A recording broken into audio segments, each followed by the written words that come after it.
What if everything you thought you knew about history was only half the story? Archaeologists have spent centuries uncovering the past, piecing together fragments of lost worlds, but sometimes they stumble upon discoveries so baffling, so utterly impossible, that they rewrite the rules entirely. Picture this: a team brushing dust from an artifact buried for thousands of years, only to realize it shouldn't exist. A map too accurate for its time, a machine too advanced for its era, or even traces of a civilization that predates recorded history by millennia. These aren't plot twists from an Indiana Jones adventure. They're real, spine-tingling moments that force us to question what we thought was set in stone. From the depths of forgotten temples to hidden chambers beneath modern cities, the Earth keeps revealing secrets that defy logic. Imagine holding an ancient battery older than the concept of electricity, or a skull drilled with surgical precision long before modern medicine existed. These aren't just oddities, they're whispers from the past, screaming that our ancestors might have known far more than we ever gave them credit for. And that's where the real adventure begins. Because every time a discovery like this surfaces, it's not just about rewriting a textbook, it's about unlocking a mystery that challenges the very timeline of human achievement. Today, we're diving into 30 of the most jaw-dropping, mind-bending finds ever unearthed, each one a puzzle piece that doesn't quite fit the picture we thought we knew. Some will make you question the limits of ancient technology, others will hint at lost civilizations that vanished without a trace, and a few, well, they might just make you wonder if we've been looking at history all wrong. So grab your metaphorical fedora and whip, because we're about to embark on a journey through time where the impossible becomes real and the past suddenly feels a lot more mysterious than you ever imagined. Ready to have your view of history turned upside down? Let's dig in. Let's start with a device so astonishing that for decades experts couldn't believe it was real. In 1901, sponge divers off the coast of a tiny Greek island called Antikythera stumbled upon a shipwreck from around 100 BCE. Among the treasures was a lump of corroded bronze, unremarkable at first glance. But when archaeologists carefully cleaned it, they found gears, dozens of interlocking bronze gears precisely cut, arranged in ways no one thought possible for that era. This wasn't just an artifact, it was a machine, one so advanced it's been called the world's first analog computer. The Antikythera Mechanism, as it's now known, wasn't just a clock or a simple calculator. It was a celestial predictor capable of tracking the movements of the sun, moon, and planets with staggering accuracy. Turn the handle and its dials would show upcoming eclipses, the timing of Olympic Games, even the positions of distant stars. The complexity is mind-boggling. Some of its gears have teeth cut at angles modern engineers would struggle to replicate without computer-aided design. Yet this device predates the Renaissance by over 1,000 years, a time when most technology was rudimentary at best. Here's what shakes the foundations of history. Nothing even remotely close to this level of engineering appears again until the 14th century. So how did ancient Greeks, with no known industrial tools, craft such a masterpiece? And why is there no record of similar devices in their writings? It's as if the Antikythera Mechanism was a lone spark of genius, a secret so advanced it was lost to time. Some researchers believe it might have come from the workshop of Archimedes himself, while others suspect it hints at a broader, forgotten tradition of mechanical science. Either way, this single artifact forces us to rethink what ancient civilizations were truly capable of, and what other groundbreaking inventions might have vanished without a trace. Now imagine holding a book filled with pages of looping, elegant handwriting, except you can't read a single word of it.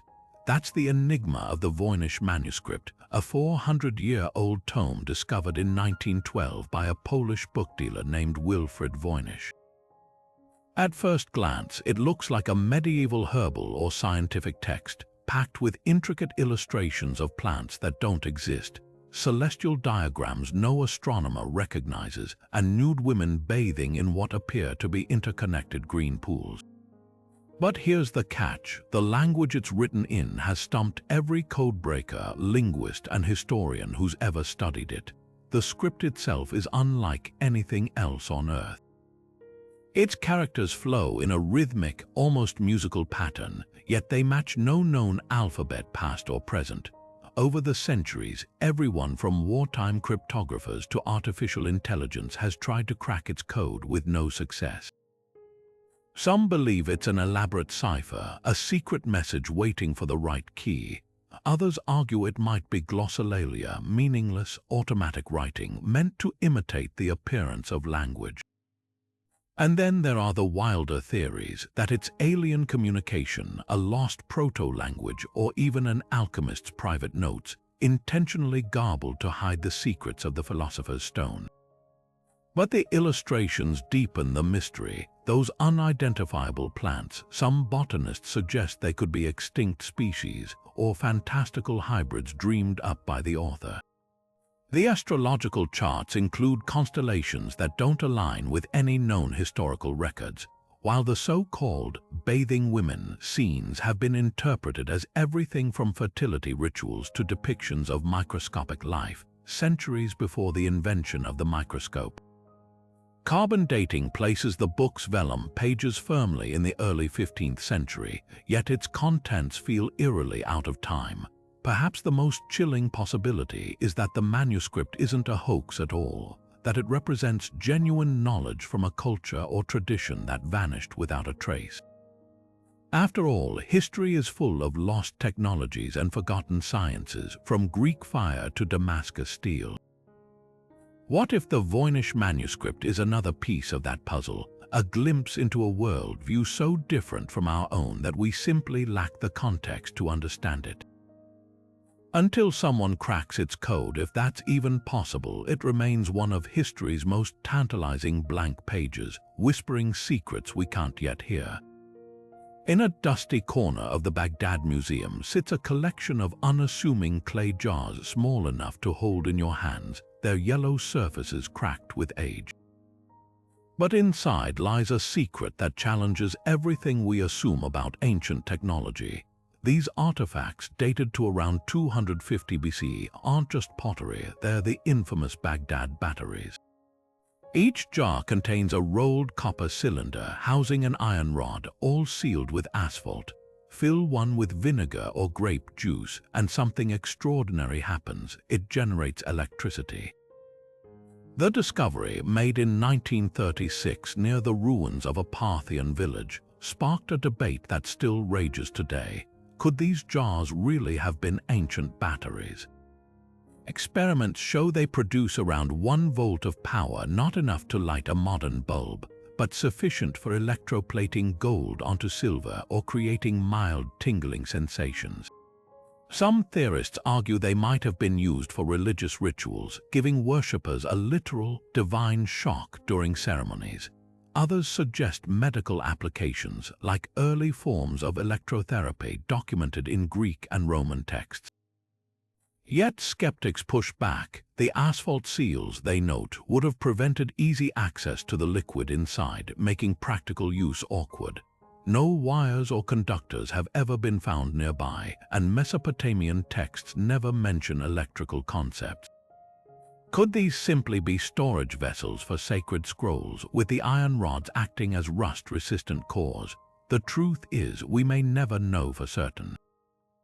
What makes the Baghdad Batteries so tantalizing isn't just their function, it's the implication. If they were power sources, they predate modern battery science by nearly 2 millennia. Imagine a world where ancient artisans gilded jewelry with electricity, while Europe was still centuries away from the Dark Ages. It's a reminder that history isn't a straight line of progress. Sometimes brilliance flickers in unexpected places, then vanishes, leaving us to piece together the echoes of what might have been. Whether they're proof of forgotten science or a fascinating red herring, these jars force us to reconsider the ingenuity of civilizations long gone. After all, why would someone craft such an elaborate, precise arrangement unless it served a purpose beyond simple storage? The Baghdad batteries may never give up all their secrets, but they stand as silent witnesses to the boundless creativity of the human mind even 2,000 years ago. Stretching across the arid plains of southern Peru, the Nazca lines form one of archaeology's most mesmerizing riddles.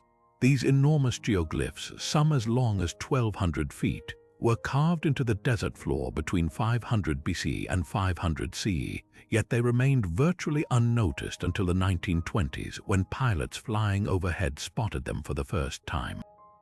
That's the first clue to their mystery. These intricate designs depicting spiders, hummingbirds, monkeys, and even bizarre humanoid figures are nearly invisible from the ground. To truly see them, you'd need to be hundreds of feet in the air, a perspective the Nazca people supposedly never had. The precision of these shapes is staggering. How did a culture without aerial views or modern surveying tools create perfectly straight lines that run for miles, undisturbed by the rugged terrain? Some researchers think they used simple stakes and ropes, carefully plotting out designs from smaller scale models. Others point to the region's unique conditions, the windless climate and iron-rich soil hardened by morning dew, which could have preserved their work with minimal erosion. But even with these advantages, the sheer scale and accuracy defy easy explanation. Then there's the question of purpose. One leading theory suggests the lines served as sacred pathways for ritual processions, connecting ceremonial sites tied to water worship, a vital concern in one of the driest places on Earth. Another proposes they functioned as astronomical calendars, with certain shapes aligning to solstice sunrises or constellations like the Pleiades. A more controversial idea even links them to extraterrestrial communication, though most archaeologists dismiss this as sensationalism. Yet the most haunting possibility is that the Nazca knew exactly what they were doing, that they had methods or knowledge we've yet to uncover. Maybe they built rudimentary hot air balloons or kites to check their work, as fragments of ancient burners and fabrics hint. Or perhaps the lines were never meant to be seen at all, but were offerings to gods who viewed them from above. Whatever the truth, these desert etchings remain a silent challenge to our assumptions about ancient ingenuity. They force us to ask how much of the past is still hidden in plain sight, waiting for us to change our perspective. Buried in the archives of Istanbul's Topkapi Palace lies a map that shouldn't exist, a parchment so accurate it defies the limits of 16th century exploration. Created in 1513 by Ottoman Admiral Piri Reis, this extraordinary document doesn't just chart the known world of its time. It depicts the coastline of Antarctica, a continent that wouldn't be officially discovered for another 300 years, with eerie precision.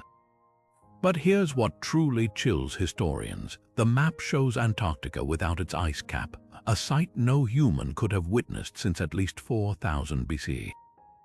The details are staggering. Modern subglacial surveys using sonar to map the land beneath Antarctica's ice reveal coastlines that match Reis's outlines almost perfectly.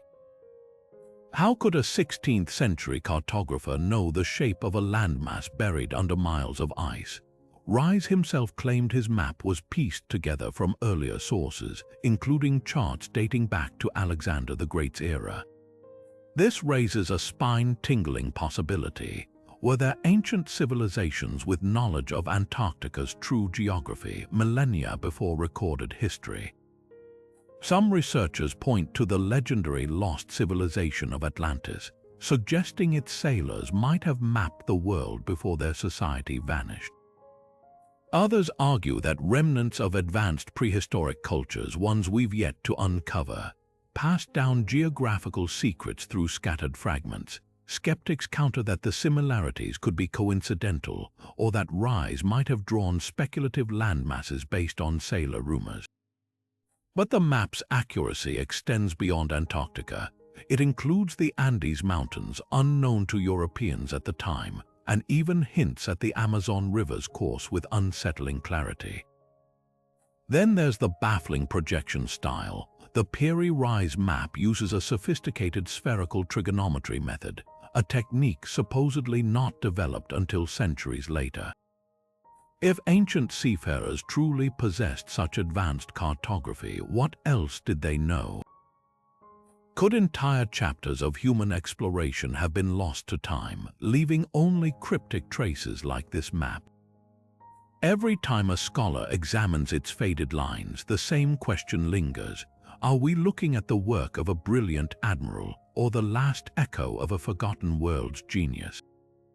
High in the Andes, perched above the ancient Inca capital of Cusco, the fortress of Sacsayhuaman stands as a monumental puzzle carved in stone. Its walls, built from colossal limestone blocks, some weighing as much as 200 tons, curve in a zigzag pattern across the hillside like the teeth of a giant stone serpent. But it's not the size alone that leaves visitors speechless. It's the precision. Each block fits against its neighbors so perfectly that not even a razor blade can slip between them. No mortar was used, no glue, just stone meeting stone with a seamlessness that defies the tools and technology the Inca were believed to possess. How did a civilization without iron tools, wheels, or draft animals maneuver these megaliths, some hauled from quarries over 20 miles away, into place? The traditional explanation involves ropes, ramps, and sheer manpower, but even that strains credibility. The largest blocks rival the weight of small whales, yet they're not just stacked, they're intricately shaped, with edges beveled at exact angles and surfaces subtly convex, as if molded rather than chiseled. Some stones have as many as 12 perfectly interlocking sides, a technique called polygonal masonry that appears nowhere else in the world at this scale. Then there's the mystery of the fit. Modern engineers speculate that the Inca might have used a method called trial and error, repeatedly lowering stones onto each other and grinding the surfaces until they matched. But the time and labor required for such a process would have been staggering, and there's no evidence of abandoned prototypes or mistakes in the walls. Others suggest the builders employed some form of softening agent, a lost technology that could temporarily make stone pliable, though no trace of such a substance has ever been found. The purpose of Sacsayhuaman deepens the intrigue. Spanish chroniclers described it as a fortress, yet its zigzag walls, which some researchers believe mirror the constellations of the Milky Way as seen from Cusco, suggest a ceremonial or astronomical function. Local legends speak of its construction by the god Viracocha or a race of giants, while fringe theories even propose it as a relic of a pre-Inca civilization with advanced stone-working secrets. Whatever the truth, one thing is undeniable: these walls were meant to last. 500 years of earthquakes have barely shifted a single block, a testament to craftsmanship so refined it borders on the supernatural. Standing before Sacsayhuaman, you're left with a humbling realization that the past might hold knowledge we've yet to rediscover. In a world where we pride ourselves on cutting-edge technology, these silent stones whisper a provocative question. Were the builders of this fortress merely skilled, or did they possess understanding that since slipped through the cracks of history? Deep in the heart of Texas, near the small town of London in 1936, a discovery was made that still sends shivers down the spines of geologists and history buffs alike. While hiking along a creek bed, a local couple stumbled upon a loose rock that had cracked open, and inside, embedded as if sealed by time itself, was an iron hammer. Not just any hammer, though. The wooden handle had partially fossilized, and the metal head showed signs of advanced craftsmanship. But here's what defies belief. Tests later revealed the rock encasing it was over 400 million years old. That's a staggering 200 million years before dinosaurs even walked the earth. At first glance, this so-called London hammer seems like clear proof of human activity in an era when our ancestors were nothing more than microscopic organisms. The hammer's design, a tapered head with a distinct groove for securing the handle, matches 19th century blacksmithing techniques, yet its mineralized coating suggests it's been buried for eons. So how did a tool from the industrial age end up entombed in ancient stone? Mainstream science offers a plausible, if less thrilling, explanation. The hammer could have been dropped or abandoned in the 19th century, and over time, mineral-rich water seeped through the surrounding sediment, cementing it into a concretion, a natural process where objects become encased in rock within decades, not millennia. The fossilized wood might simply be the result of rapid mineralization under unique conditions, but skeptics of this theory point to the hammer's iron composition, which shows an unusual purity and lack of sulfur, characteristics not typical of modern smelting methods. Could it be a relic of a lost industrial civilization, or even, as some fringe theorists suggest, evidence of time travelers leaving tools behind? Then there's the rock itself. While initial tests dated the surrounding stone to the Ordovician period, later analyses sparked debate. Some geologists argue the hammer was embedded in a much younger limestone deposit that merely contained fragments of older material, muddying the timeline. Others counter that even if the rock is younger, the hammer's position and fossilization imply an inexplicable age gap. What makes the London hammer so fascinating isn't just the debate over its origins, it's the way it forces us to confront the limits of our knowledge.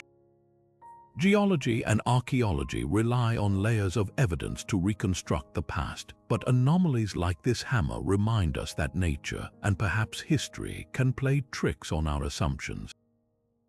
Whether it's a quirk of mineralogy or a genuine mystery, one thing's certain: some discoveries refuse to fit neatly into the timelines we've carefully constructed. And that's where the real intrigue lies, not in proving or disproving a theory, but in acknowledging how much we still have left to uncover. In the remote Bayan-Kara Mountains along the China-Tibet border, a discovery in 1938 would ignite one of archaeology's most controversial debates. A team led by Chinese archaeologist Kai Pu-Te entered a series of interconnected caves, expecting to find traces of ancient human habitation. Instead, they uncovered rows of neatly arranged graves, hundreds of them holding skeletal remains unlike anything ever documented. The bodies were small, barely over 4 feet tall, with disproportionately large skulls and spindly limbs. But it was what lay beside them that would fuel decades of speculation. Hundreds of stone discs, roughly 9 inches in diameter, each with a perfectly round hole in the center and a spiral groove winding from the edge to the center. At first glance, the discs resembled primitive ceremonial objects, perhaps used in burial rituals. But when researchers examined them under magnification, they noticed something extraordinary. The grooves weren't just decorative, they were tiny, precise channels etched with microscopic markings, arranged in a continuous spiral pattern. To the stunned team, they resembled nothing so much as the grooves on a vinyl record, as if these stones were meant to store information. Local legends spoke of beings called the Dropa, who descended from the clouds in ancient times and were stranded on Earth after their aircraft crashed.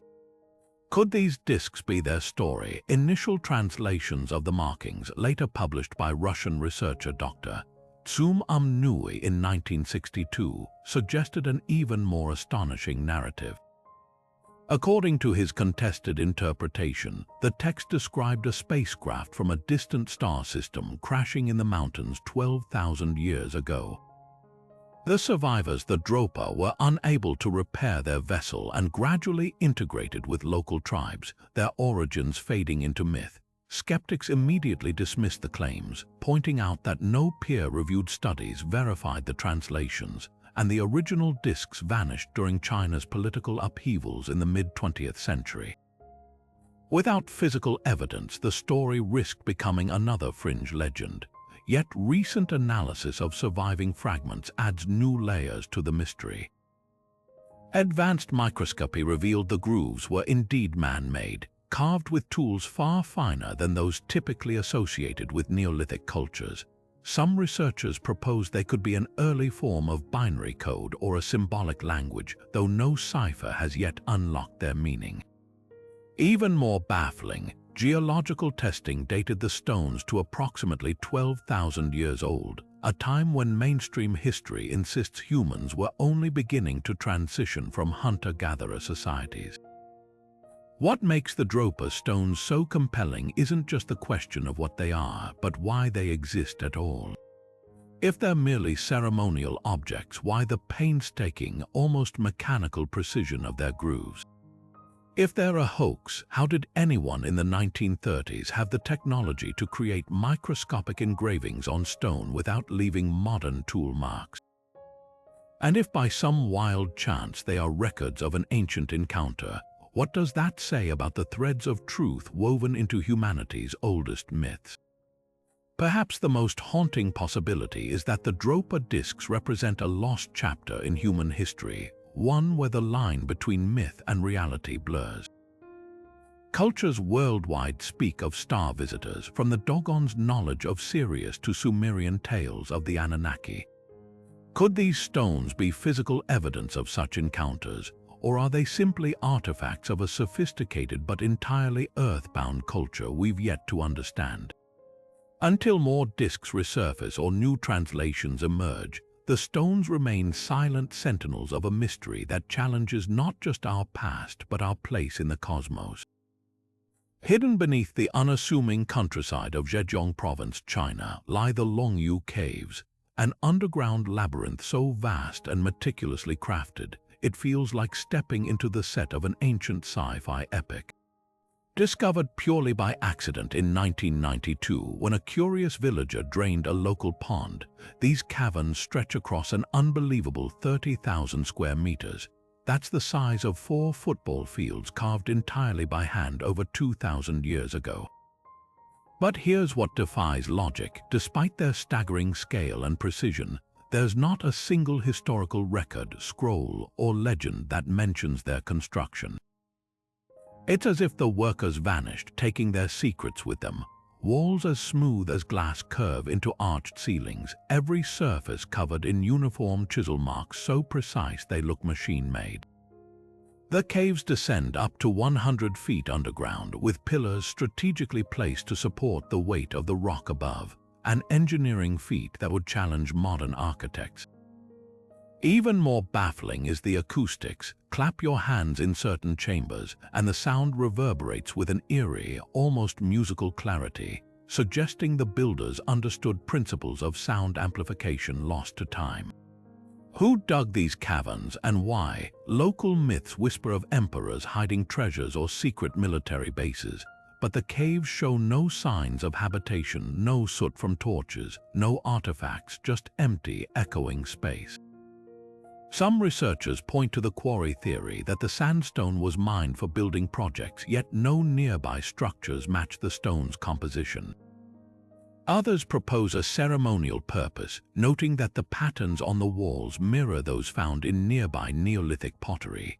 But why go to such lengths underground when above-ground temples would suffice? Then there's the mystery of the tools. Calculations suggest removing this much rock would have required 1,000 workers laboring non-stop for 6 years, yet the caves bear no marks of haste or error. The chisel grooves are so uniform, experts speculate the builders might have used a yet unknown guiding template or even a primitive form of mass production technology. How did they illuminate their work? How did they ventilate such depths? The silence of history is deafening. Perhaps the most haunting clue lies in the cave's alignment. Several chambers mirror the shape of the Big Dipper, a constellation long sacred in Chinese cosmology. Could these tunnels be a star map carved into the earth or a gateway to some forgotten underworld? Without records, we're left with only the walls themselves as witnesses, and they refuse to speak. The Longyu Caves stand as a monument to human ingenuity's shadowy edges, where the line between archaeology and mythology blurs. They challenge us to wonder how many other wonders lie buried, waiting to rewrite the stories we think we know. Buried in the dirt of a Native American settlement in Maine, a tiny metal disc no bigger than a thumbnail sent shockwaves through the archaeological world. Found in 1957 at the Goddard site, a prehistoric trading village of the Penobscot people, This unassuming artifact was initially mistaken for a common button or ornament. But when researchers cleaned away centuries of grime, they revealed a Norse silver penny, minted between 1065 and 1080 CE, nearly 400 years before Columbus ever set sail. The implications were staggering. If genuine, this coin, now known as the main penny, would be the first and only confirmed Norse artifact found in the United States outside of Newfoundland's Elance Aux Meadows. It suggests that Viking explorers didn't just briefly skirt the edges of North America. They may have traded deep into indigenous networks, leaving traces far beyond their known settlements. The penny's design matches coins minted under King Olaf Kyrre of Norway, placing it squarely in the height of Norse exploration. But how did it end up over 1,000 miles south of the nearest Viking camp? Skeptics argue the coin could have arrived through later European trade, perhaps brought by fishermen or early colonists and lost at the site. Others point out that the Goddard site was a bustling hub for shell and tool exchange, making it plausible the penny trickled down through indigenous trade routes over centuries. Yet the penny was found alongside other artifacts dated to 1200 to 1350 CE, long before sustained European contact, even more compelling. The surrounding soil showed no signs of disturbance, meaning the coin likely wasn't dropped or planted in modern times. Supporters of the penny's authenticity highlight Norse sagas that describe fleeting trade with indigenous peoples, including exchanges of cloth for pelts. Could this coin have been part of such a transaction, carried south as a curiosity or talisman? Some researchers speculate that Norse explorers ventured farther than we think, perhaps following whale migrations or coastal currents. Others propose that native traders, having received the penny from northern contacts, kept it as a rare oddity, a theory supported by the fact that no other Norse artifacts were found at the site. The debate rages on, but one thing is certain: the main penny forces us to confront the messy, interconnected nature of history. It's a reminder that the past isn't a series of isolated events, but a web of encounters, some lost to time.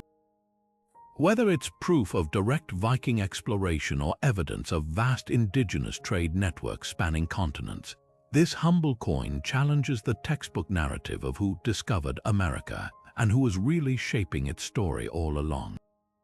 Of all the relics shrouded in mystery, none sparks as much devotion and controversy as the Shroud of Turin.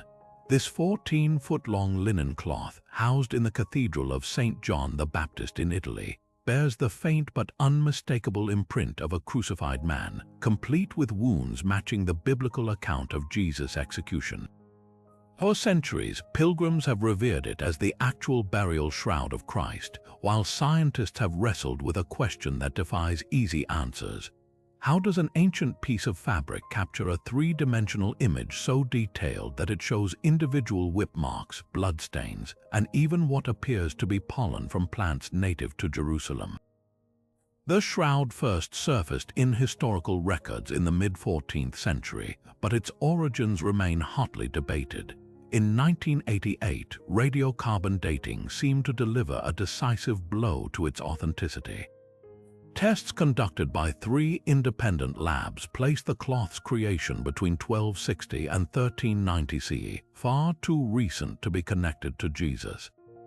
But here's where the plot thickens. Critics quickly pointed out that the sample tested came from a medieval-era patch, likely used to repair fire damage from the 1500s.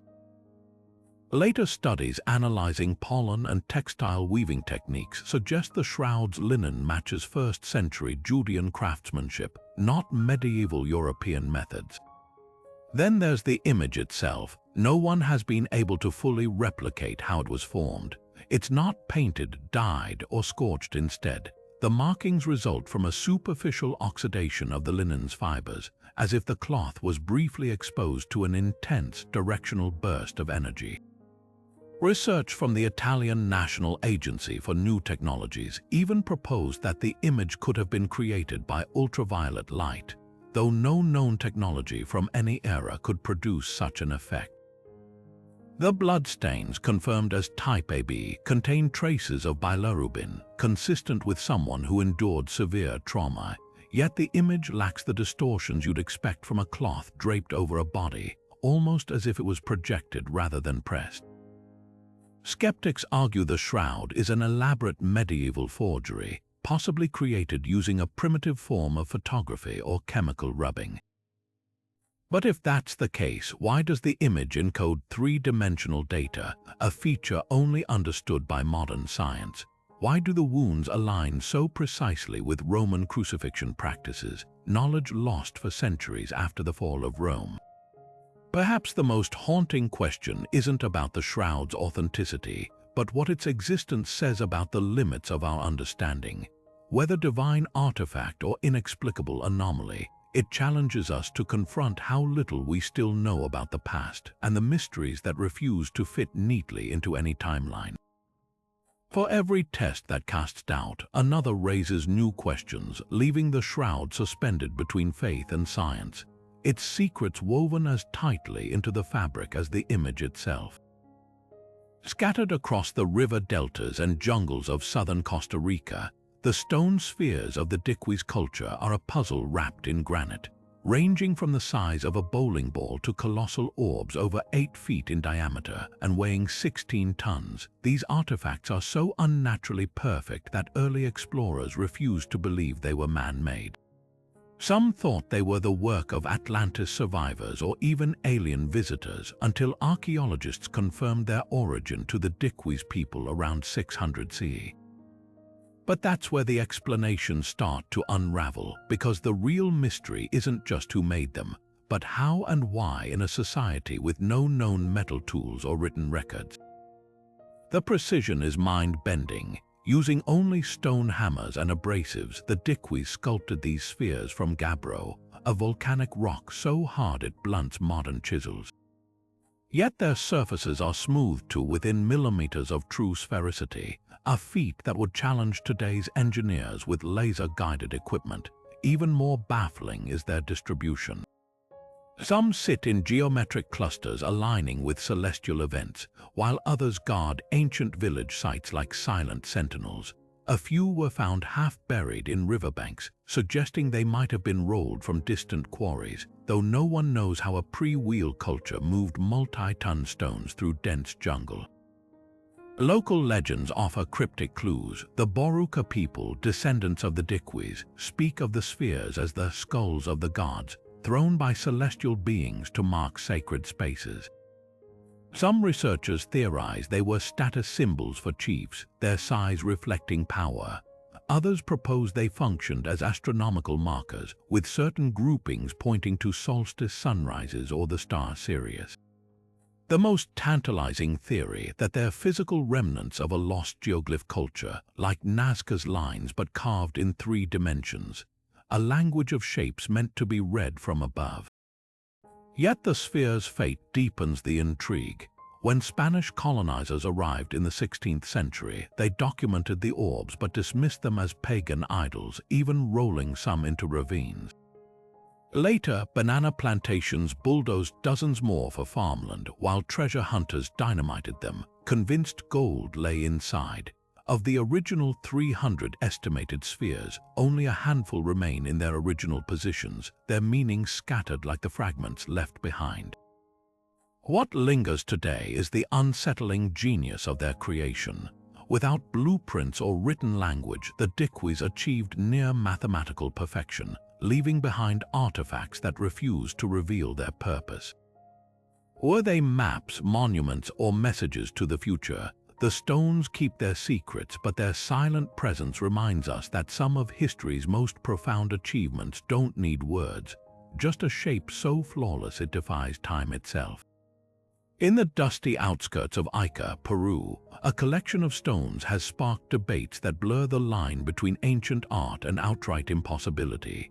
Known as the Ica stones, these andesite rocks, some as small as a fist, others weighing over 50 pounds, are etched with scenes that shouldn't exist.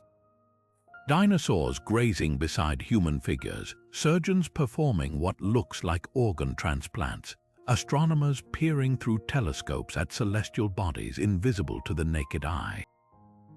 Discovered in the 1960s by farmer Basilio Asciuglia, these carvings were initially dismissed as modern hoaxes, but then geologists took a closer look and hit a wall. The patina covering the engravings showed centuries of oxidation, suggesting the etchings themselves were far older than anyone wanted to admit. The controversy hinges on this clash between imagery and timeline. The dinosaurs depicted stegosaurs, triceratops, even pterosaurs, weren't fully understood by modern science until the 19th century, yet these stones allegedly predate Spanish colonization.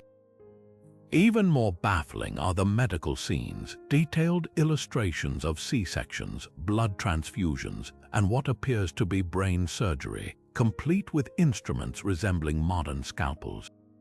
How could a pre-Columbian culture have conceived of such advanced procedures? Skeptics argue that Asciuglia, seeking profit, carved them himself using dental tools and accelerated the aging process with cattle dung or acids. Yet independent labs confirmed the patina's authenticity, with mineral deposits in the grooves consistent with natural weathering over centuries, not decades. Then there's the matter of scale. Over 15,000 stones have surfaced, many with interconnected narratives, maps of unknown continents, humans hunting megafauna, even what some interpret as depictions of extraterrestrial encounters. The sheer volume makes the hoax theory harder to swallow. Could one farmer or even a team have produced such a vast, thematically consistent library without a single slip-up? Local legends add fuel to the fire. Oral histories speak of the Antis, a mythical race of giants who possessed knowledge lost to time, while Spanish chronicles mention indigenous people guarding stones with strange beasts long before the 1960s. The most haunting possibility, that the stones are fragments of a forgotten archive, a deliberate record left by a culture that witnessed or imagined a world far beyond the boundaries of accepted history. Whether they're evidence of anachronistic knowledge, elaborate myth-making, or something even stranger, the Ica stones refuse to fit neatly into any box. They force us to confront an uncomfortable truth. Sometimes the past doesn't just challenge what we know, it taunts us with what we can't explain. High on a windswept hill in southeastern Turkey, the stones of Göbekli Tepe whisper a secret that rewrites human history. Unearthed in the 1990s by German archaeologist Klaus Schmidt, this sprawling complex of circular enclosures and towering limestone pillars isn't just ancient, it's impossibly ancient. Carbon dating places its construction at around 9,600 BCE, a staggering 7,000 years before the Great Pyramid of Giza and 6 millennia before the invention of writing. But here's what shatters conventional wisdom. This monumental site wasn't built by farmers in a settled society. It predates agriculture itself. The scale of Göbekli Tepe defies everything we thought we knew about early humans. Its T-shaped pillars, some weighing over 16 tons and standing 18 feet tall, were quarried from bedrock half a mile away, then precisely carved with intricate reliefs of snarling lions, coiled snakes, and swooping vultures. These aren't crude etchings, they're masterworks of symbolism, suggesting a shared mythology among hunter-gatherers who supposedly lacked the organization for such projects. The pillars are arranged in concentric rings with pairs of taller monoliths at the center, their human-like arms and hands carved in high relief as if frozen mid-ritual. The sophistication is jaw-dropping. So how did nomadic tribes without permanent settlements or even pottery coordinate the labor to build it? The prevailing theory that religion followed agriculture gets turned on its head here. At Göbekli Tepe, it seems the spiritual came first. Scholars now suspect the site was a ceremonial hub, drawing scattered bands from across the region for seasonal gatherings. The bones of wild game, aurochs, gazelles, and foxes found in the thousands suggest feasting on an epic scale. This wasn't just a temple, it was a social glue, a place where hunter-gatherers pooled knowledge and labor, perhaps sparking the very idea of communal living that later led to farming. Even more tantalizing are the astronomical clues. Some researchers argue the pillar's alignment mirrors the constellation Cygnus as it appeared 11,000 years ago, while others see carvings that might depict a catastrophic comet impact around 10900 BC, an event linked to the Younger Dryas cooling period. Could Göbekli Tepe be a cosmic observatory and a memorial to global catastrophe? The site was deliberately buried around 8000 BC, filled in with tons of earth as if preserving it for future generations or hiding its secrets. What lingers is the unsettling realization that civilization's origins might be far older and far stranger than we ever imagined. Göbekli Tepe forces us to ask, did temples create cities rather than the other way around? Were the builders of this site not primitive at all, but custodians of knowledge lost to time? As excavations continue, one truth becomes clear: the dawn of human achievement didn't unfold in the tidy timeline our textbooks promised. Somewhere in these stones lies a story we're only beginning to decipher. Deep within the Temple of Hathor at Dendera, a series of enigmatic carvings has ignited a debate that blurs the line between ancient symbolism and cutting-edge technology. These intricate reliefs, etched into the temple's crypt walls around 50 BC, show figures crouching around what appear to be giant, elongated bulbs, each with a coiled serpent inside, connected by cables to a box held by a priest-like figure. To some, these resemble nothing so much as ancient electric light bulbs, complete with filaments and sockets. But how could a civilization from 2,000 years ago have conceived of such advanced technology? The so-called Dendera light hypothesis gained traction in the 20th century when engineers noticed the uncanny resemblance to Crookes tubes, early prototypes of electric lighting. Proponents point to the absence of soot marks in Dendera's inner chambers, suggesting the Egyptians might have used artificial light sources. Even more compelling are the cables depicted in the carvings, which eerily mirror modern wiring, trailing toward a mysterious battery held by a deity. Could this be evidence of lost electroplating techniques or even rudimentary electrical systems? Skeptics counter that the reliefs are purely symbolic, representing the dawn of creation through the imagery of a lotus flower emerging from the primordial waters, the serpent inside symbolizing the life force of the sun god Ra. Yet the details defy easy dismissal.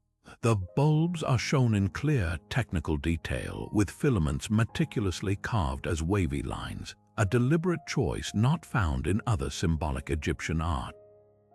The cables terminate in what look like insulating poles, and the battery box resembles the Baghdad batteries discovered in Mesopotamia. Even the positioning of the figures, some with arms outstretched as if adjusting controls, hints at a practical function beyond mythology. Alternative theories suggest the carvings could depict advanced alchemical knowledge, with the serpent symbolizing Kundalini energy or a now-forgotten understanding of bioelectricity. Others propose their blueprints for devices the Egyptians never fully realized, like Tesla's unfinished visions, but the most haunting possibility: that these reliefs are remnants of a much older tradition, preserving fragments of technology from a pre-cataclysmic era, one erased from history by time or disaster. Whether sacred art or forgotten science, the Dendera carvings force us to confront the uncomfortable gaps in our historical narrative. They remind us that ancient minds might have grasped concepts we assume are modern, and that some mysteries refuse to fit neatly into the boxes we've built for them. In the flickering torchlight of Dendera's crypts, the past seems to pulse with questions we're only beginning to ask. Isolated in the vast expanse of the Pacific Ocean, Easter Island's silent stone giants stand as one of archaeology's most haunting enigmas.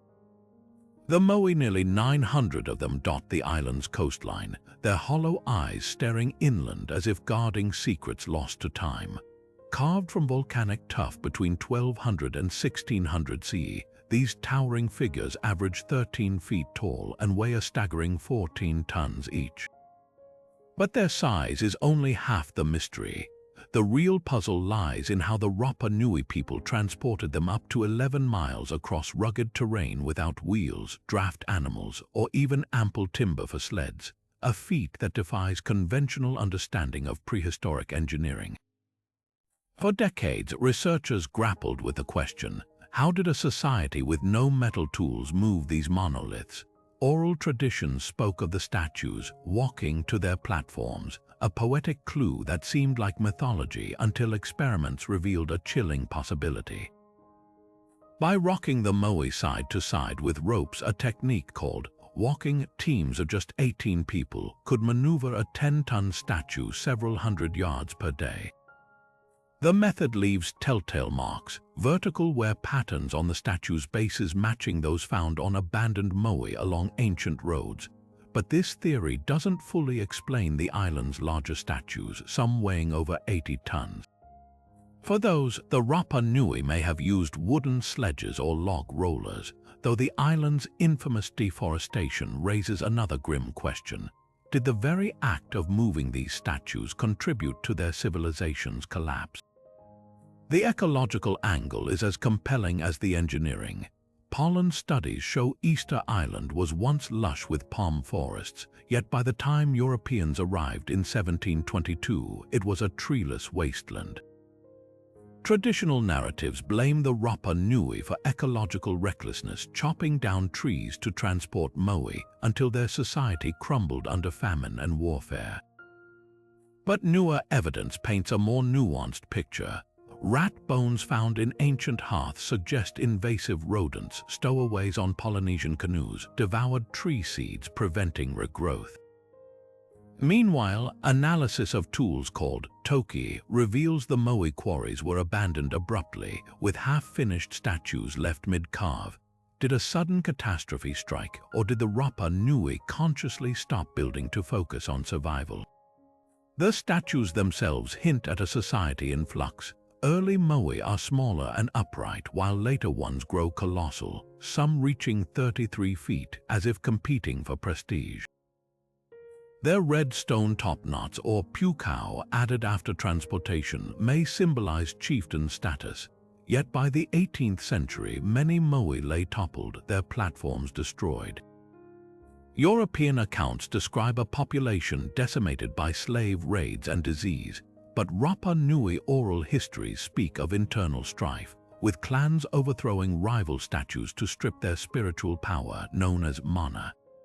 What lingers today is the unsettling duality of the moai, monuments to human ingenuity and possible harbingers of societal downfall. Whether victims of ecological mismanagement, colonial violence, or simply the unpredictable tides of history, the Rapa Nui left behind a legacy carved in stone, one that warns as much as it inspires. These silent sentinels remind us that even the grandest achievements are fragile, and that the line between triumph and tragedy can be as thin as the horizon they once sailed across to find this remote island home. Rising from the red clay of rural Georgia stood a monument so enigmatic, it seemed ripped from the pages of a dystopian thriller. Erected under cover of darkness in 1980, the Georgia Guidestone's 19 feet of gleaming granite slabs bore 10 cryptic principles etched in 8 modern languages, along with a Babylonian-era message in the dead tongue of Akkadian. The instructions ranged from the pragmatic, like maintaining humanity under 500 million in perpetual balance with nature, to the unsettling, advising guiding reproduction wisely and unifying humanity under a new global language. But the real mystery lay not in the words themselves, but in their origin. Commissioned under the pseudonym R.C. Christian, a nod to the shadowy Rosicrucian order, the true architects of this so-called American Stonehenge vanished without a trace, leaving only speculation in their wake. For decades, the Guidestones became a magnet for conspiracy theorists and doomsday prophets.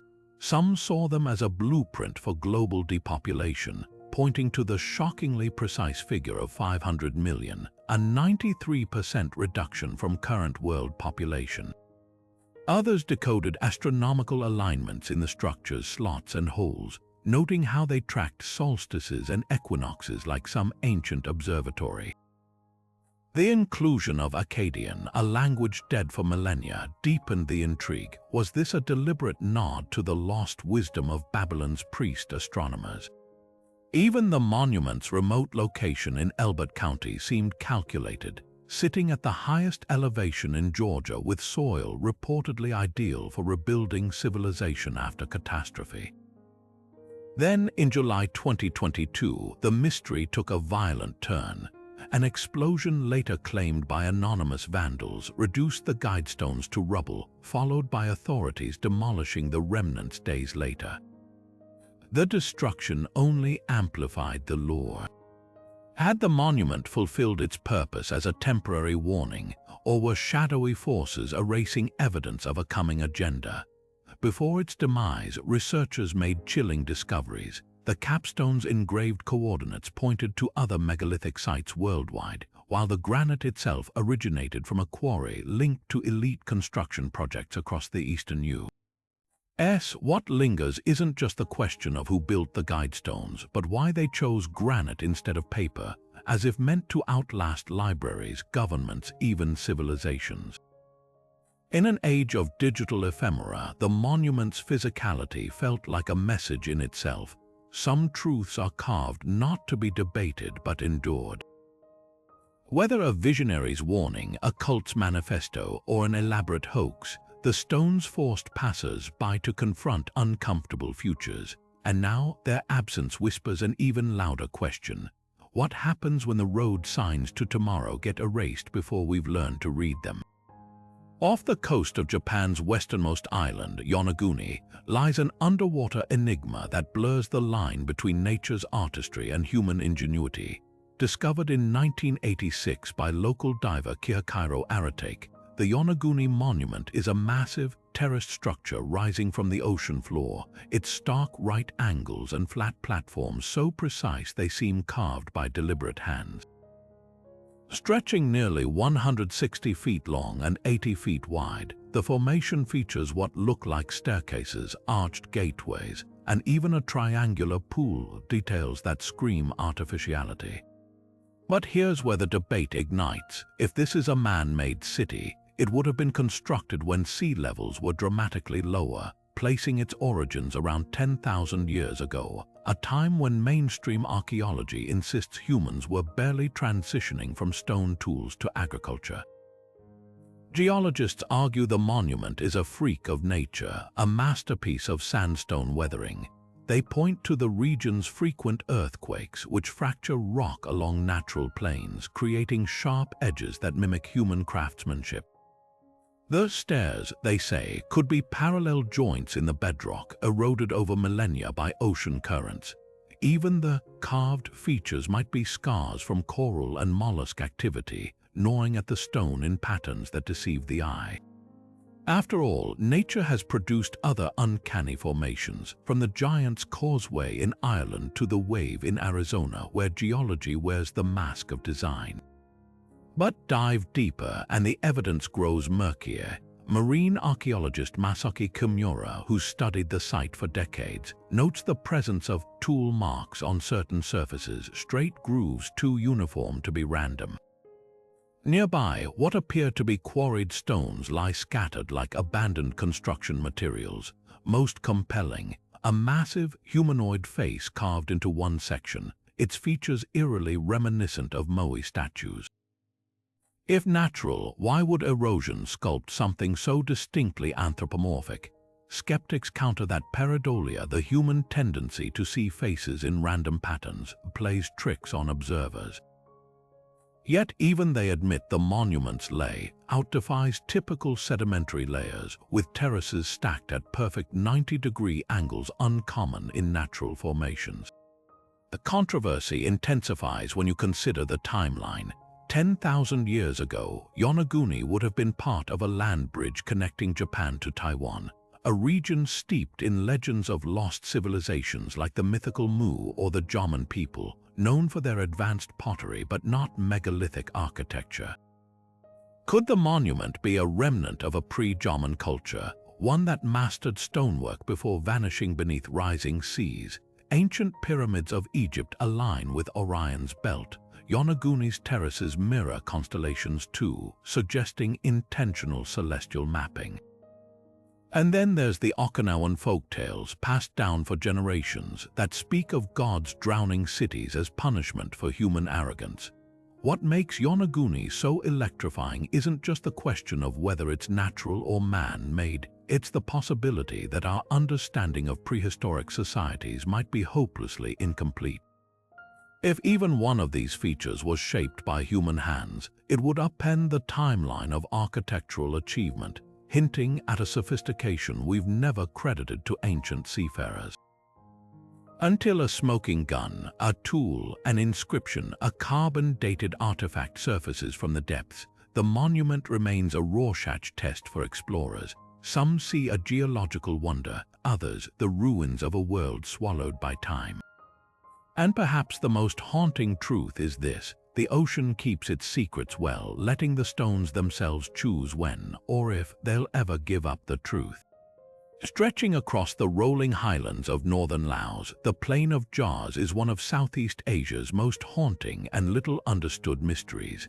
Thousands of massive stone vessels, some standing nearly 10 feet tall and weighing several tons, dot the landscape in clusters of up to 400 silent remnants of a culture that vanished without leaving a single written clue. Carved from sandstone and granite between 500 BC and 500 CE, these jars appear with almost eerie randomness, scattered across plateaus, nestled in jungles, even perched on mountain slopes. But their seeming disorder hides a deeper question: who crafted these monumental containers and what purpose could they possibly have served? The most widely accepted theory ties the jars to ancient burial practices. Excavations have revealed human remains, funeral artifacts, and ceramic grave goods buried nearby, suggesting the vessels might have been used to expose the dead to the elements, a practice seen in other cultures where bodies were left to decompose before bone collection. Some jars bear carvings of human figures or circular discs that could symbolize the passage to the afterlife, but this explanation doesn't account for the sheer variety in jar sizes, from tiny containers barely large enough to hold a melon to colossal vats that could fit an entire cow. Were they meant for individuals, families, or even entire communities? Local legends add layers of myth to the mystery. The Lao people speak of a race of giants who once ruled the region, brewing rice wine in the jars to celebrate a great victory. Another tale describes an exiled king, Kunjuum, who ordered their creation to store whiskey for his armies. While charming, these stories clash with archaeological evidence pointing to a far older and more enigmatic origin. No tools, quarries, or settlements linked to the jar makers have ever been found, leaving researchers to puzzle over how a pre-Iron Age society could have shaped, transported, and arranged such heavy stones without wheels or pulleys. Complicating the riddle is the plain's turbulent modern history. During the secret war of the 1960s and 70s, American bombers carpeted the region with cluster munitions, leaving the area littered with unexploded ordnance.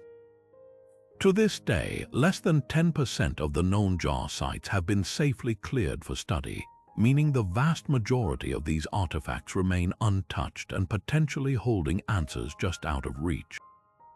The few undisturbed sites offer tantalizing clues. Some jars are grouped in precise alignments mirroring celestial patterns, while others sit atop burial caves like sentinels guarding the underworld. Stranger still are the mysterious stone discs occasionally found nearby, some etched with symbols resembling stretched human figures or celestial maps.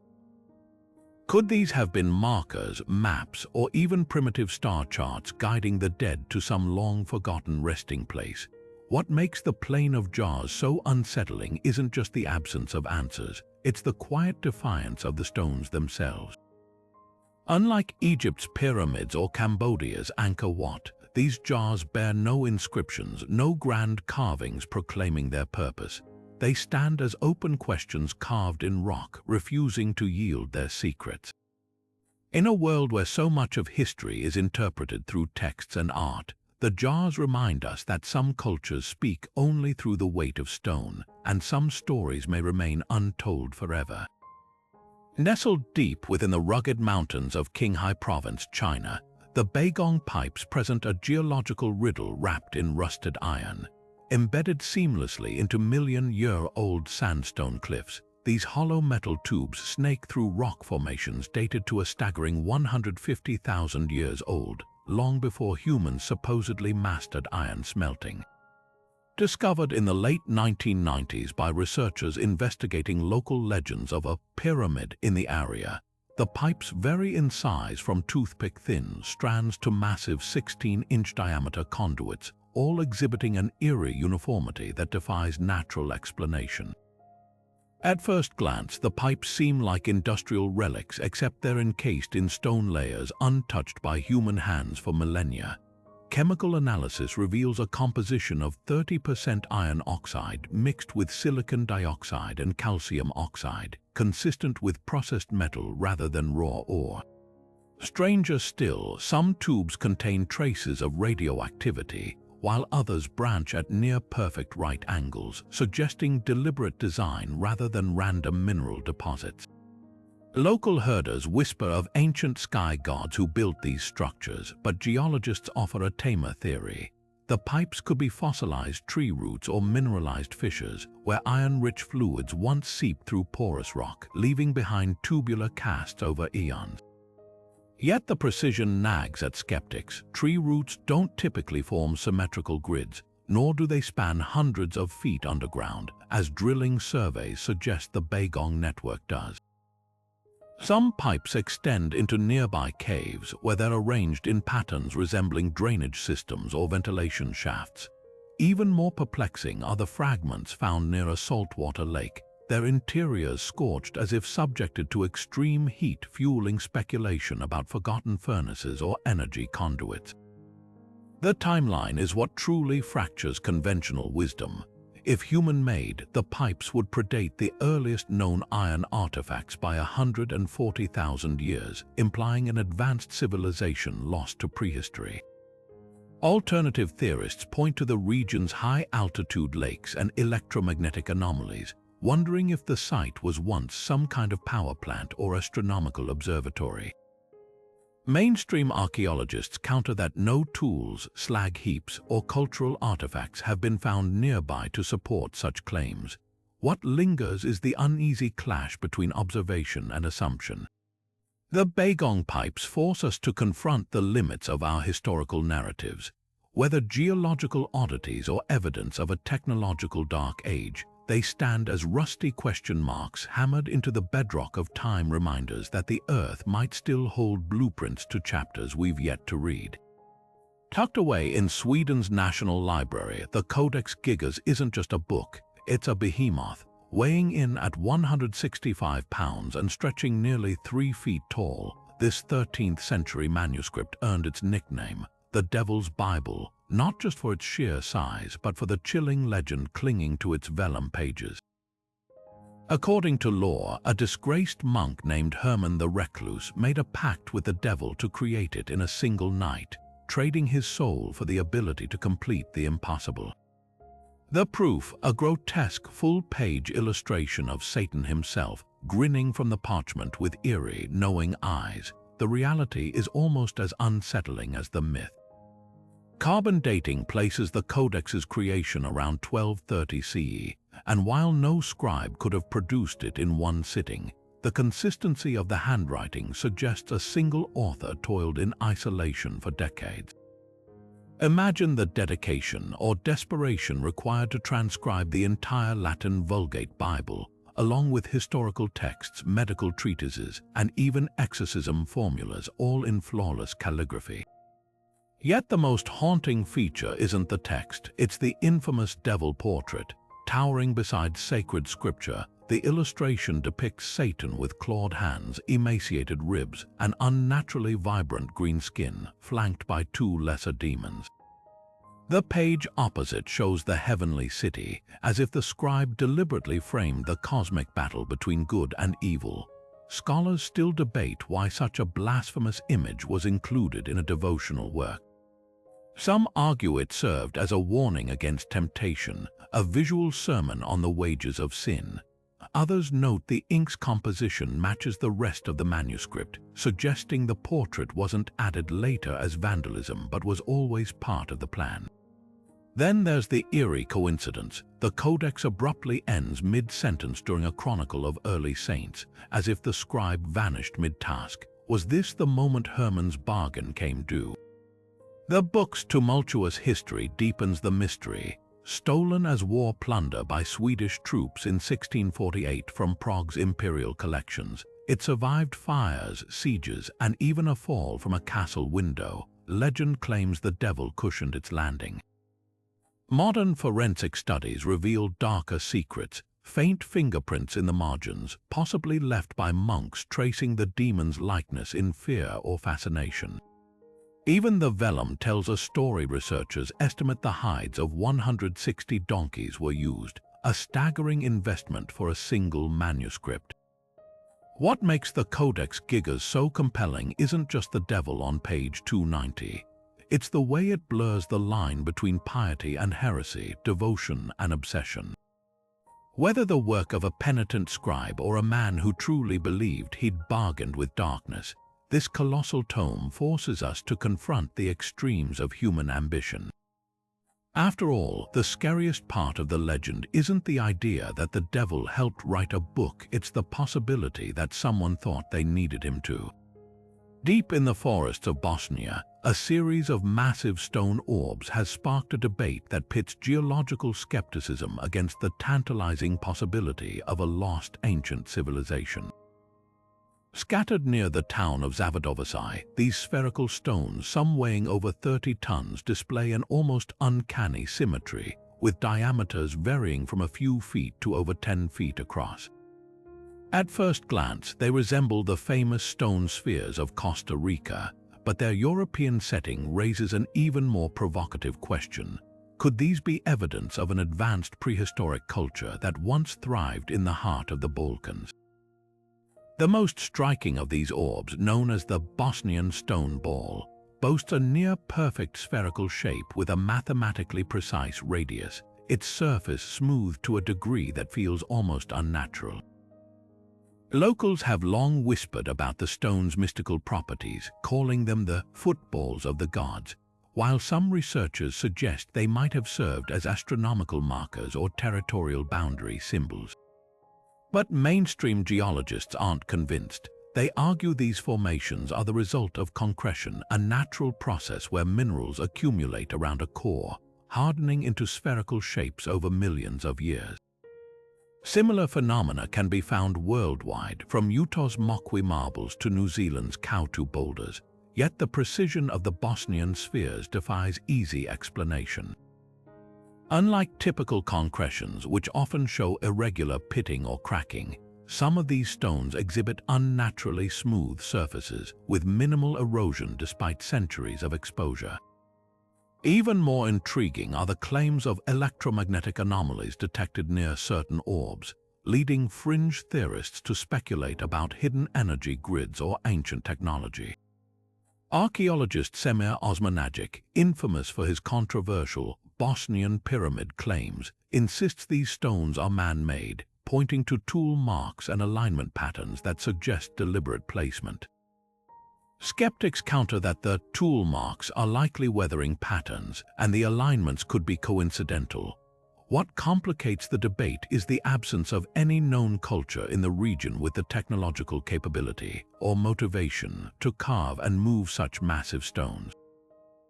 The nearest parallels, like the Costa Rican spheres, were crafted by the Diquis people using painstaking abrasion techniques, but Bosnia's spheres, if artificial, would predate even those by thousands of years, belonging to a hypothetical civilization with no other known traces. The mystery deepens when you consider the stone's context. Some are clustered in groups while others stand isolated, as if scattered by some cataclysmic event. A few have been found half-buried in riverbanks, raising questions about whether they were transported by ancient floods or intentionally positioned near water sources. And then there's the folklore. Regional legends speak of giants who rolled these stones across the landscape as part of a forgotten game, their true purpose lost to time. Whether natural wonders or artifacts of a vanished culture, Bosnia's stone spheres force us to confront the limits of our understanding. They remind us that the earth has a way of crafting beauty that mirrors human ingenuity, and sometimes the line between nature's artistry and ancient hands is thinner than we'd like to admit. Until definitive proof emerges, these silent orbs will remain a riddle wrapped in rock, daring us to unravel their secrets. In the parched vastness of China's Taklamakan Desert, a burial site concealed one of archaeology's most startling racial enigmas. Unearthed in the late 1980s, the Tarim mummies preserved for nearly 4,000 years by the arid sands stared up at researchers with unmistakably Caucasian features, high cheekbones, long noses, and hair ranging from blonde to reddish brown. Dressed in finely woven woolen textiles, some even sporting vibrant plaid patterns eerily reminiscent of Celtic tartan, these bodies predated Celtic culture by over 1,000 years.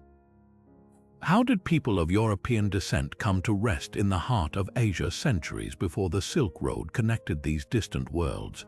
The mummies' preservation is astonishing. One particularly famous specimen, the Beauty of Lulan, dating to around 1800 BC, still wears her felted wool hat, her eyelashes intact, her lips parted as if whispering secrets across millennia. But it's their clothing that rewrites history. The intricate twill weaves and dyes, deep reds, blues, and greens, suggest a sophistication in textile production unmatched in the region for centuries. Even more baffling, genetic analysis confirmed their ancestry traced not to East Asia, but to the steppes of the Black Sea region, with close ties to ancient Indo-European migrations. Scholars grapple with the implications. Some theorize these were the Tocharians, a nomadic Indo-European people mentioned in later Chinese texts as towering, light-eyed outsiders. Others propose they represent a lost branch of the Afanasevo culture, herders who ranged across Siberia millennia ago, but the plaid fabric raises thornier questions. Similar patterns don't appear in Europe until over 1,000 years later, leaving archaeologists to wonder. Did these desert dwellers pioneer textile techniques that later spread westward, or was plaid independently invented in multiple corners of the ancient world? The burial rituals deepen the intrigue. Some mummies were placed in boat-shaped coffins, a practice echoing Norse funerary customs, though separated by continents and centuries. Others were buried with small pouches of ephedra, a stimulant still used in traditional medicine, suggesting spiritual practices that spanned vast cultural divides. What unsettles historians most is the silence. By the time Chinese records begin mentioning barbarians with exotic features, these communities had vanished, absorbed or displaced by waves of migration. Their language, their stories, everything but their bodies and belongings erased by time. The Tarim mummies force us to confront how fluid identity truly is, and how much of human history remains hidden beneath the shifting sands. They stand as ghostly reminders that the past was never as simple as borders or textbooks suggest. Beneath the sleepy town of Visoko in Bosnia, a jagged hill looms with such geometric precision that it has ignited one of archaeology's fiercest modern debates. Known as the Bosnian Pyramid of the Sun, this landform's symmetrical slopes and flat summit bear an uncanny resemblance to the pyramids of Giza.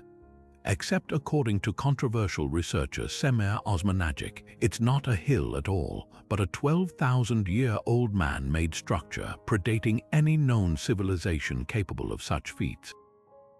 If true, this would rewrite the timeline of human engineering, placing an advanced society in Europe millennia before the rise of Mesopotamia or Egypt.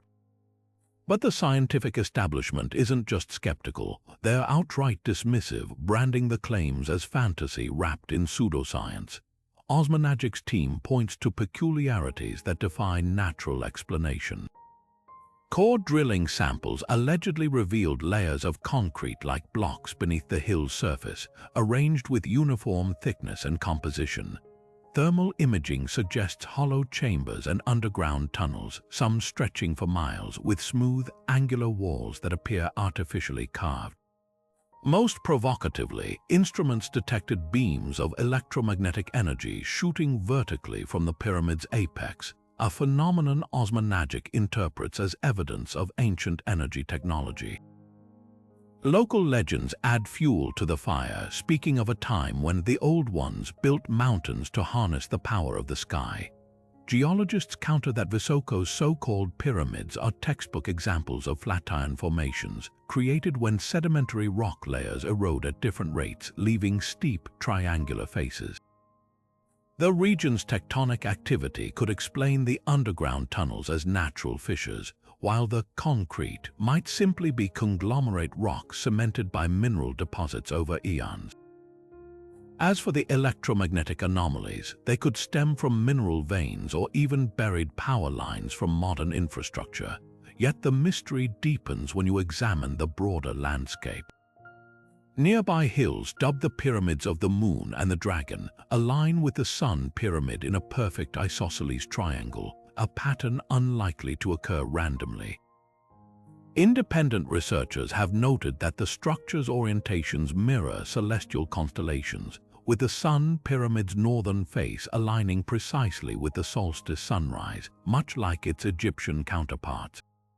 Even stranger, ceramic artifacts found in the tunnels bear symbols resembling ancient runes, though no known European culture used such script 12,000 years ago. The real tension here isn't just about rocks and radiocarbon dating, it's about who gets to define history. Mainstream archaeologists argue that accepting the pyramid theory undermines decades of rigorous research, opening the door to sensationalism. But Osmanagic's supporters, including engineers and physicists, ask why science shouldn't reconsider old assumptions when faced with anomalies.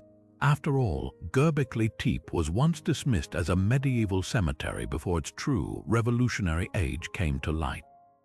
Whether the Visoko Hills are natural wonders or the ruins of a forgotten civilization, they force us to confront an uncomfortable truth. The Earth holds more secrets than our textbooks can contain. And sometimes the most divisive discoveries aren't just about rewriting history, they're about revealing how much we still don't know. Buried beneath the roots of a gnarled aspen tree in rural Minnesota, a weathered slab of Greywacke sandstone became the center of one of North America's most heated historical debates. Unearthed in 1898 by Swedish immigrant farmer Olof Öhman, the Kensington runestone bore a message etched in runes that sent shockwaves through academia. A party of Norse explorers had ventured deep into mainland America in the year 1362, over a century before Columbus. The inscription spoke of bloodshed, with 8 Swedes and 22 Norwegians allegedly ambushed near lakes loaded with fish and game. Their fate sealed in cryptic scratches that defied everything known about Viking exploration. At first glance, the stone's runes aligned with medieval Scandinavian script, and its grammatical phrasing matched 14th century Old Swedish. Supporters pointed to the discovery of a rusted iron axe nearby, its design reminiscent of Norse tools. The implications were staggering if real. It meant Viking expeditions had penetrated over 900 miles inland via the Great Lakes, rewriting the narrative of pre-Columbian contact. But skeptics struck back hard. Linguists noted oddities in the runes, including anachronistic characters and a puzzling mix of dialects. Geologists argued the stone's weathering suggested much younger carving, while historians highlighted the absence of any Norse artifacts or settlements along the supposed route. The controversy took a darker turn when Öhman, an illiterate farmer, became the target of accusations. Detractors claimed he'd forged the stone to stoke Scandinavian pride in an era rife with immigrant tensions. Yet microscopic analysis in the 1970s revealed mineral deposits in the grooves consistent with centuries of natural sedimentation, reigniting the debate. Newer studies using laser scanning even identified tool marks matching medieval chisels rather than 19th century implements. What makes the Kensington runestone so compelling isn't just the question of its authenticity, it's the cultural rift it exposes. For Scandinavian Americans, the stone symbolizes a lost heritage, proof their ancestors walked these lands long before other Europeans. For mainstream archaeologists, it's a distraction, a relic of 19th century romanticism that muddies rigorous scholarship. And then there's the tantalizing middle ground. Perhaps the runes are genuine but misinterpreted, a lone Viking's graffito or a later Norse settler's attempt to connect with a fading past. The stone now sits in a Minnesota museum, its runes still whispering across 6 centuries. Whether hoax, historical record, or something in between, it forces us to confront how nationalism, identity, and the hunger for discovery can shape the stories we tell about the past. After all, history isn't just carved in stone. It's written in the weight we give to the mysteries we can't quite solve. In a dimly lit display case at the Cairo Museum rests an unassuming artifact that shouldn't make sense. A delicate wooden figurine, barely 7 inches long, carved with the head of a bird and wings so precisely angled they look ready to slice through air. Discovered in 1898 amid the funerary relics of Saqqara's ancient tombs, this 2,000-year-old object, dubbed the Saqqara bird, was initially catalogued as a ceremonial falcon, one more symbol in Egypt's pantheon of animal deities. But when aerodynamics experts examined its design in the 20th century, they hit a wall of cognitive dissonance. The wings weren't just decorative, their curvature matched the airfoil principles of modern aircraft, and the tail's vertical fin resembled a rudder. This wasn't a bird, it was by all appearances a scale model of something meant to fly. The implications are staggering. If the Saqqara bird is indeed a glider prototype, it would mean ancient Egyptian engineers grasped concepts of lift and drag a millennium before Da Vinci sketched his flying machines. Wind tunnel tests conducted in the 1990s revealed the artifact could achieve stable glide ratios when launched with a small weight-attached performance impossible for random carving errors.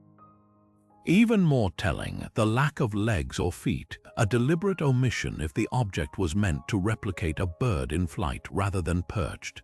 Mainstream Egyptologists counter that the bird's design could be symbolic, perhaps representing the soul's flight to the afterlife or a child's toy.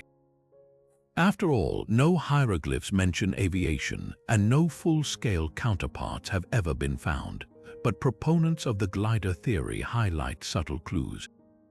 The wing's downward dihedral angle mirrors that of modern stunt planes, a feature that enhances stability. The figurine's sleek, minimalist form minimizes air resistance and unnecessary detail for ritual art. And then there's the context. Saqqara was a hub of innovation, home to the world's oldest step pyramid and advanced medical instruments. Could aviation have been another lost thread in their technological tapestry? The mystery deepens when you consider global parallels. Centuries before the Saqqara bird, Mesopotamian cultures depicted winged deities with eerily similar proportions, while pre-Columbian gold pendants from Colombia, known as the Tolima fighter jets, show delta-winged shapes that defy ornithological accuracy. Are these coincidences or fragments of a shared, forgotten understanding of flight? Perhaps the most haunting question isn't whether the Saqqara bird could glide, but why it exists at all. Was it a visionary's doodle, a scribe's attempt to capture a dream, or could it be evidence of something more profound, a fleeting moment when human ingenuity brushed against the impossible only to be buried by time? Without blueprints or records, the artifact remains a silent challenger to history's timelines, its wings forever poised between myth and aerodynamics.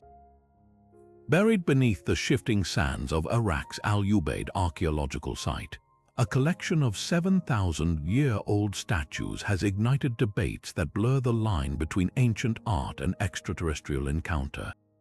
Unearthed in the early 20th century, these enigmatic figurines depict humanoid bodies with elongated heads, almond-shaped eyes, and distinctly reptilian features, slit pupils, scaly textures, and postures that seem more serpentine than human. Known as the Ubaid lizardmen, these artifacts belong to the Ubaid culture, a prehistoric society that predates Sumerian civilization by over 2 millennia. But here's what chills archaeologists. Unlike mythical dragon carvings or symbolic animal deities, these figures are portrayed in mundane, everyday scenes, holding infants, breastfeeding, even wearing tools on their belts. If they're mere symbolism, why do they feel so unnervingly literal? The craftsmanship is as unsettling as the imagery. Carved from clay or stone, some statues stand over 3 feet tall, their postures exuding a quiet confidence rather than the exaggerated grotesquerie of later monster myths. The women are often shown with babies clutched to their scaled chests, their slit-eyed gazes fixed forward with an almost maternal serenity. Men lean forward on exaggerated hips, their shoulders back in poses that suggest authority or ritual.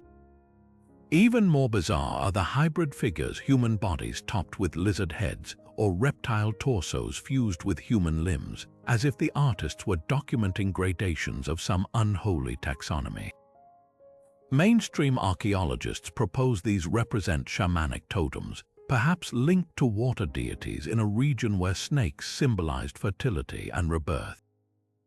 The Ubaid people, after all, were among the first to irrigate Mesopotamia's arid plains, and reptilian imagery might reflect their reverence for creatures thriving along the life-giving Tigris and Euphrates.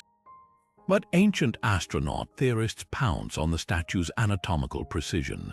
Why would Neolithic farmers with no knowledge of advanced biology render such specific reptilian traits down to the texture of skin and the curve of clawed fingers unless they'd witnessed something beyond their comprehension? The controversy intensifies when you consider the context. The Ubaid culture left no written records, only these haunting figurines and the ruins of their beehive-shaped houses. Yet their influence is undeniable. Their pottery styles, irrigation techniques, and even architectural layouts directly influenced the Sumerians, who later spoke of mythical beings called the Anunnaki, those who from heaven to earth came. Could the Ubaid lizardmen be early depictions of these otherworldly visitors, their likenesses preserved in clay long before cuneiform scribes etched them into tablets? Skeptics argue the statues are simply stylized humans, their features exaggerated for ritual purposes. After all, cultures worldwide, from the feathered serpent gods of Mesoamerica to Australia's rainbow serpent, have blended human and reptilian traits in sacred art. But the Ubaid carvings lack the fantastical elements of myth. There are no wings, no fiery breath, just eerily plausible beings going about daily life. Even the infants clutched in their arms feel like a deliberate statement. We are not monsters, we are here to stay. Perhaps the most unsettling question isn't about their origins, but their legacy. The Ubaid culture vanished as mysteriously as it appeared, absorbed by the rising Sumerian civilization. A civilization that would later build ziggurats to the stars and record celestial gods in their epics. Were the lizardmen a forgotten precursor to these stories, a cultural memory fossilized in clay? Or are they proof that some truths are too strange for history books, surviving only in the silent gaze of statues that refuse to look away? In the icy depths of the Baltic Sea, a team of Swedish treasure hunters stumbled upon a sonar image that would ignite one of the most heated debates in modern maritime mystery. During a routine dive in June 2011, their equipment pinged back the outline of something unnatural. Resting 290 feet beneath the waves, a massive circular structure stretching 60 meters across rose from the seabed like a colossal stone dinner plate. But its perfectly rounded edges weren't the only thing that sent pulses racing. Running along its surface, a series of straight, 90-degree angle formations defied the randomness of nature. And at its center, a strange, stair-like structure descending into the murk, dubbed the Baltic Sea anomaly, This discovery would split experts into two warring camps. Was this the wreck of a crashed UFO, or just an oddly shaped glacial deposit playing tricks on the human eye? Oceanographers favoring the natural formation theory point to the region's violent glacial history. The Baltic Sea was carved by retreating ice sheets during the last ice age, leaving behind erratic boulders and moraines that can form bizarre shapes. Some suggest the anomaly could be a rare underwater drumlin, a streamlined mound of glacial sediment, while others propose it's the remains of a submerged volcanic plug. But treasure hunter Peter Lindbergh's team countered with eerie details that resist easy dismissal. Side-scan sonar revealed a trail of disturbed sediment stretching nearly 1,000 feet behind the object, as if it had skidded to rest on the ocean floor. Even stranger, divers reported their electronic equipment malfunctioned when approaching the structure, with cameras flickering and satellite phones cutting out an effect some ufologists linked to electromagnetic interference from extraterrestrial materials. The plot thickened when samples retrieved from the site contained metals not typically found in nature. X-ray fluorescence analysis detected high concentrations of limonite and goethite iron-rich minerals often associated with corroded shipwrecks, but also trace elements of titanium, a metal prized in aerospace engineering for its strength and heat resistance. Skeptics argue these could stem from modern ship debris or even World War II munitions, given the Baltic's history as a battleground. Yet the anomaly's sheer scale and symmetry keep the UFO hypothesis alive. Aviation experts note its resemblance to the Millennium Falcon from Star Wars, with a rounded main body and what appears to be a trailing ramp. Could this be mere pareidolia, the human tendency to see familiar shapes in randomness, or is there a reason our minds leap to otherworldly comparisons? Adding fuel to the speculative fire are ancient myths from Baltic coastal communities. Finnish folklore speaks of fire eagles, metallic birds that plunged into the sea with a thunderous roar, while Estonian legends describe underwater palaces built by giants. Could these stories be garbled accounts of something tangible lurking beneath the waves? The anomaly's location, near the intersection of major shipping lanes and Cold War naval operations, also raises questions about classified military experiments. Declassified documents reveal the Soviet Union tested submarine detecting sonar arrays in the region during the 1960s, though nothing matching this structure's description. As debates rage, one truth becomes clear. The Baltic Sea anomaly is a mirror reflecting our own obsessions. To some, it's proof we're not alone in the universe. To others, it's a test of how willingly we project sci-fi fantasies onto geological quirks.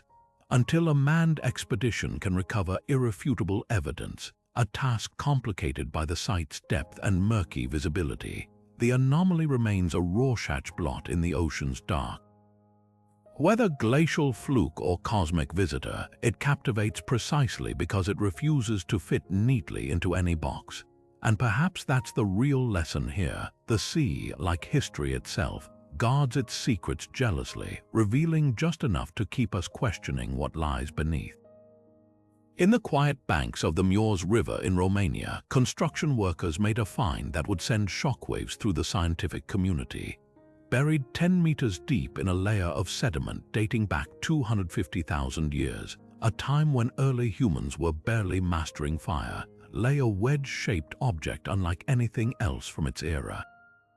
Unearthed in 1973 near the town of Aiud, the artifact measured roughly 8 inches long, 5 inches wide, and 3 inches thick.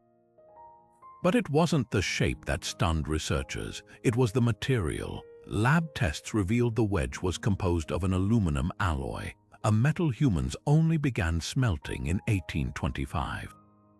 Even more perplexing, the alloy itself contained 12 different elements, including an unusually high percentage of copper, a combination that mirrors the composition of modern aircraft landing gear. How could an advanced alloy exist in Pleistocene-era strata, a time when Homo sapiens hadn't even migrated out of Africa? mainstream geologists argue the artifact might be a piece of heavy machinery from the 19th or 20th century, perhaps dredged up from riverbed deposits and reburied in ancient layers by human activity. But this theory hits a snag. The layer where it was found contained mastodon bones extinct for millennia and showed no signs of modern disturbance. The oxide layer encasing the wedge also suggested it had been buried for far longer than a few centuries. Alternative researchers propose even wilder possibilities. Could the Ayod wedge be a fragment of a crashed extraterrestrial craft, its materials corroding over eons in the river sediment? Others speculate it might be evidence of a lost prehistoric civilization with advanced metallurgical knowledge, a culture wiped clean from history by some cataclysmic event. Ancient astronaut theorists point to similar anomalies, like the aluminum-like metals described in Chinese alchemical texts or the mysterious Pillar of Iron in Delhi, which has resisted rust for over 1,600 years. Yet the most unsettling question isn't just about the artifact's origin, it's about the implications. If this aluminum alloy truly predates human industry by 250,000 years, what does that say about our understanding of technological progress?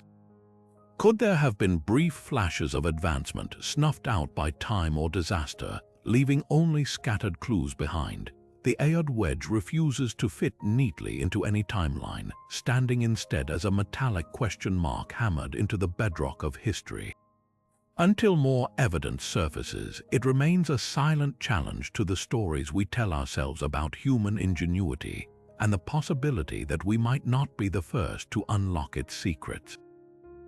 Deep in the mines of South Africa's Witwatersrand Basin, miners in the 1970s began unearthing metallic spheres that defied every known geological principle. Buried within rock layers dating back an astonishing 3 billion years, a time when Earth's only life forms were single-celled organisms, these objects bore no resemblance to natural formations. Each sphere, roughly the size of a walnut, was crafted from an alloy of nickel and steel, its surface etched with 3 parallel grooves running perfectly around its equator like seams on a precision-engineered ball bearing. But here's what makes them impossible. Advanced metallurgy shouldn't exist in strata this ancient. In fact, steel alloys of this purity weren't produced by humans until the 19th century.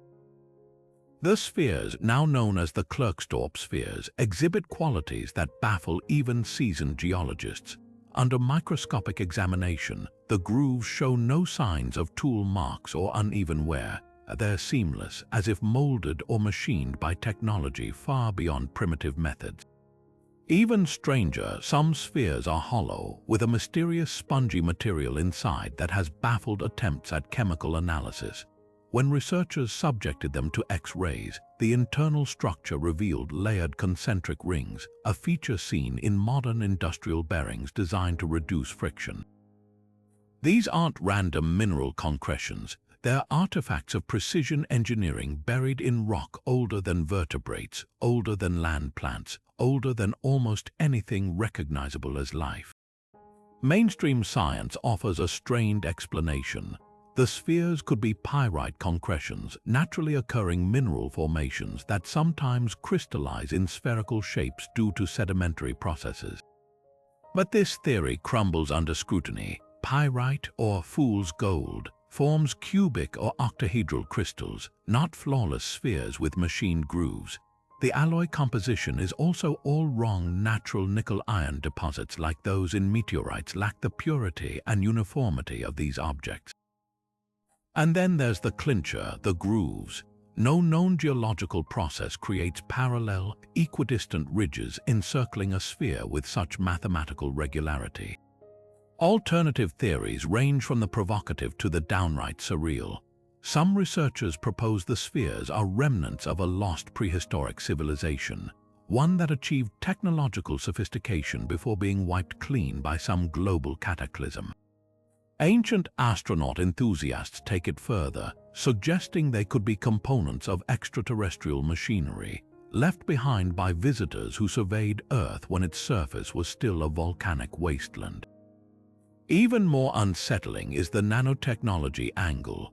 A few microscopists claim the internal structure of the spongy core resembles microscopic carbon nanotubes, a modern material prized for its strength and conductivity. If true, this would imply an understanding of molecular engineering billions of years before humans existed. Skeptics counter that the nanotech claims are exaggerated, pointing to contamination or modern mineral coatings as the real culprits behind the unusual internal patterns. But the controversy only deepens when you consider where these spheres were found. The Witwatersrand Basin is home to the world's largest gold deposits, mined relentlessly for over a century. Could the spheres be byproducts of ancient mining operations? Local indigenous legends speak of the first people, a race of beings who extracted gold long before humans walked the earth. Zulu shamans recount stories of their ancestors encountering strange metal objects in deep caves, gifts from celestial teachers. What makes the Klerksdorp spheres so unsettling isn't just their existence, it's the way they force us to confront the gaps in our understanding. Geology textbooks assure us that 3 billion years ago, Earth was a simmering cauldron of bacteria and chemical soup. There's no room in that timeline for polished metal artifacts with engineered features. Yet here they are, sitting in museum cases, silently mocking our neatly constructed narratives. Whether relics of a forgotten industrial age, alien visitors' discarded tools, or evidence of a universe where technology has risen and fallen in cycles we can't fathom, these grooved spheres whisper a chilling possibility that human ingenuity might not be the first or the last to leave its mark on this planet. From the celestial predicting gears of the Antikythera Mechanism to the unsettling reptilian figures of the Ubaid culture, these 30 discoveries don't just defy explanation, they shatter the comfortable timelines we've built around human history. Each artifact, each anomaly, is a crack in the foundation of what we think we know, whispering that our past might be stranger, richer, and far more mysterious than any textbook dares to admit. Whether it's the Baghdad batteries hinting at ancient electricity, the Dropa stones murmuring of interstellar visitors, or the Ica stones depicting dinosaurs alongside humans, these aren't just oddities, they're invitations to rethink everything. But here's what ties them all together. They force us to confront the uncomfortable truth that history isn't a neatly bound book. It's a puzzle missing half its pieces, where every new discovery can rewrite entire chapters.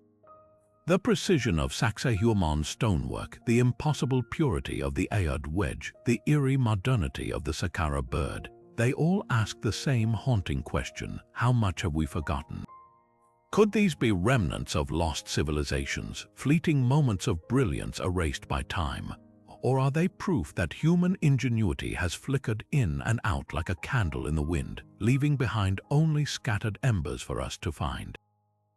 This isn't about rewriting history for the sake of spectacle. It's about humility. The past doesn't owe us easy answers, and sometimes the most profound discoveries are the ones that leave us with more questions than we started with. That's where you come in. What do you think these anomalies represent? A hidden chapter of human achievement, evidence of outside influence, or simply the limits of our own understanding? Drop your wildest theories in the comments, because history isn't just something we study. It's something we debate, something we reimagine, one baffling artifact at a time.